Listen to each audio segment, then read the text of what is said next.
Beaches or mountains, cats or dogs, and now Barbie or Oppenheimer. If you're on the internet, you cannot escape this question. Both movies released this weekend. Barbie is doing better overall, but in India, Oppenheimer has pulled ahead. Just one problem though. The movie has offended people in India, including Information and Broadcasting Minister Anurag Thakur. He's upset with the censor board. He wants a certain scene to be deleted. Which scene? Well, time for some context and therefore spoilers. Around 20 minutes into the movie, there is an intimate sequence, a sex scene. It involves Oppenheimer and his mistress. Midway through the scene, the woman gets up and walks over to a bookshelf. She picks up a book. It's the Bhagavad Gita, a Hindu religious text. Now, Oppenheimer could read Sanskrit. He often quoted from the Bhagavad Gita. In this scene, the woman asks him to read from it. He does so, and the intimate sequence resumes. Now, I have to tell you this. This is the PG-13 description of what happened. That's parental guidance for viewers under 13 years of age. The real version is rated R. It's very explicit and provoking. And a lot of people on social media are not happy about it. They say the movie is an insult to Hinduism. Clearly, the government feels the same way. Let's look at the technicalities first. Oppenheimer is rated R in Western countries, meaning it is restricted for children and teenagers. But in India, the movie is rated UA. What does that mean? UA means unrestricted public exhibition. Children above the age of 12 can watch it alone.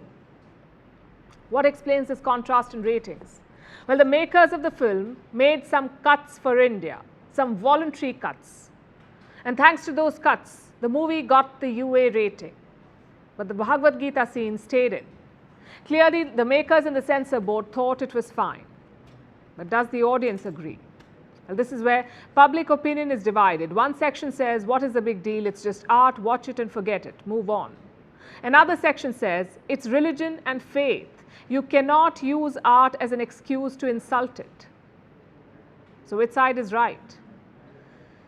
I think we can all agree that freedom of expression is not limitless. Your words have consequences. Your actions have fallouts. So the line must be drawn somewhere. The only question is where. Is combining nudity and the Bhagavad Gita beyond that line? Well, for many Indians, yes, it is. There are thousands of people who read the Gita every day, who live by its lessons, or at least try to, who consider it pure and inviolable. For them, this is an insult. It's like demeaning their belief system. Does that mean we should censor this movie? Well, the government certainly thinks so. They seem to be keen on it. Reports say some officials at the censor board could be in trouble. The government wants to know why this scene was not removed from the film. We'll have to wait for their explanation. In the meantime, let's focus on the filmmakers. They chose self-censorship in India. No one asked them to snip or blur anything. The makers did it themselves. Why? Because they wanted to reach more people, a wider section of the audience. They wanted fewer restrictions. Why not do the same for the Bhagavad Gita scene? It has zero impact on storytelling. The makers wanted to show Oppenheimer's proficiency in Sanskrit, his interest in the Gita. Great. But why do that in the middle of a sex scene? I'm sure he read the Gita elsewhere too. So the makers made a conscious choice. They decided to fetishize a holy book. It was the Bhagavad Gita in this movie. Could it be the Bible or the Quran in the next one? And I wonder how that will go. Our question is quite simple. What is the point of this? Is it just to insult and provoke? Because this scene is not fundamental to the story. It doesn't question religious dogmas or customs. Neither does it pose any important questions. It's just there for the sake of it. And we get that movies have always pushed the limits of what is acceptable, sometimes with great results. They've questioned blind faith. They've ripped apart oppressive customs. But all of that had a reason. It had logic. In this case, there seems to be none. While writing any scene, filmmakers usually ask questions like, why is this happening?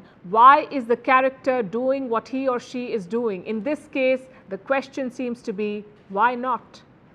Why not fetishize the Bhagavad Gita? Why not provoke? Well, this provocation for the sake of it is problematic.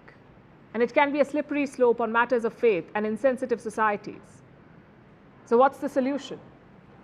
Maybe try to understand Indian sensitivities better. See it as more than a big market for your movies. Try to understand the pulse and respect the faith. If not, this won't be a one-off. As for the Censor Board of India, they have questions to answer. Their job is to strike a balance, promote art and expression, yet ensure that no one is insulted. I'm not saying it's an easy job, but they signed up for it, and in this case, they've messed up.